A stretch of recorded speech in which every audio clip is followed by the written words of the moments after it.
Bonjour à tous et bienvenue dans la brève sportive. Les Lions de la Teranga sont de retour au pays après leur sacre historique à la CAN 2025. Les champions d'Afrique ont été accueillis en véritables héros ce lundi 19 janvier 2026 à l'aéroport international Blaise Diagne de Dakar. Des milliers de supporters, drapeaux en main et chants patriotiques sur les lèvres ont envahi les abords de l'aéroport pour célébrer leur champion arrivé à bord d'un Airbus A320 peu avant minuit. Le président de la République, Bassirou Diomaye Faye, accompagné du Premier ministre Ousmane Sonko et des membres du gouvernement, a personnellement accueilli l'équipe nationale. En signe de fierté nationale, la journée de lundi a été déclarée fériée afin de permettre à toute la population de participer aux célébrations. Après une nuit de liesse dans la capitale, une grande parade populaire est prévue ce mardi dans les rues de Dakar, suivie d'une réception officielle au palais présidentiel.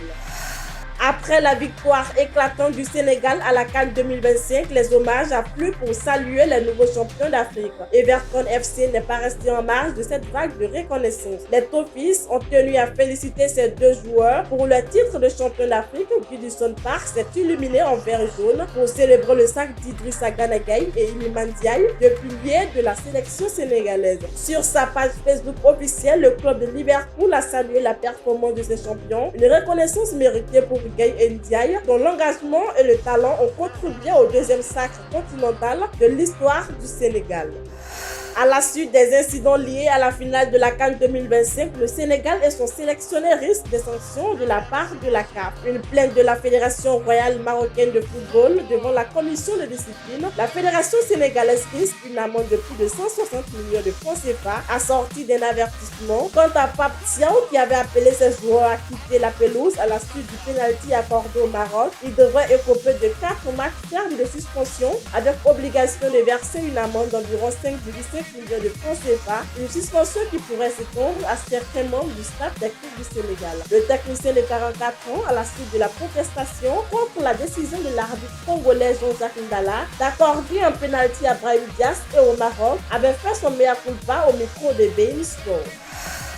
Après la défaite du Maroc 1-0 face au Sénégal en finale de la CAN 2025, le pénalty manqué de Brahim Diaz continue d'alimenter les débats. Interrogé, Hervé Renard, ancien sélectionneur du Maroc et actuel coach de l'Arabie Saoudite, s'est montré très sévère envers l'attaquant du Real Madrid. On a le droit de manquer un pénalty, mais dans un cas comme celui-ci, je suis catégorique. Je n'ai aucune sympathie, c'est un manque de respect envers tout un pays et tout un peuple qui cherche le succès depuis 50 ans, a-t-il déclaré sur RMC Sport. Double vainqueur de la CAN avec la Zambie et la Côte d'Ivoire, Hervé Renard affirme se mettre à la place de Walid Regragui, confronté à un moment difficile, une situation que le technicien français dit bien connaître pour avoir lui-même vécu récemment avec sa sélection. Des propos forts alimentent le débat autour de la pression et de la responsabilité des joueurs dans les grands rendez-vous continentaux.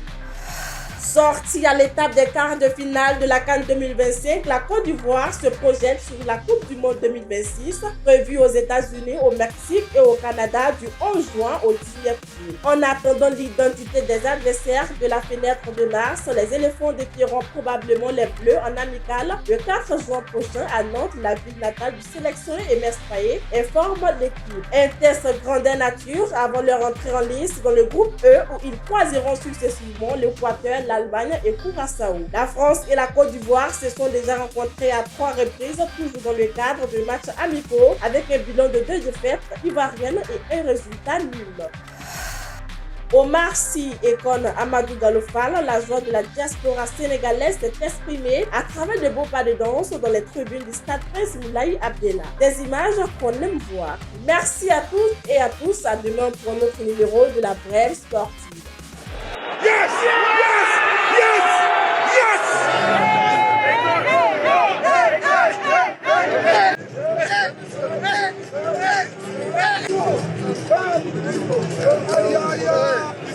Sénégal! Yes! We did it, boys! Yes! On commence, Sénégal rec! À la fin, c'est toujours le meilleur qui gagne!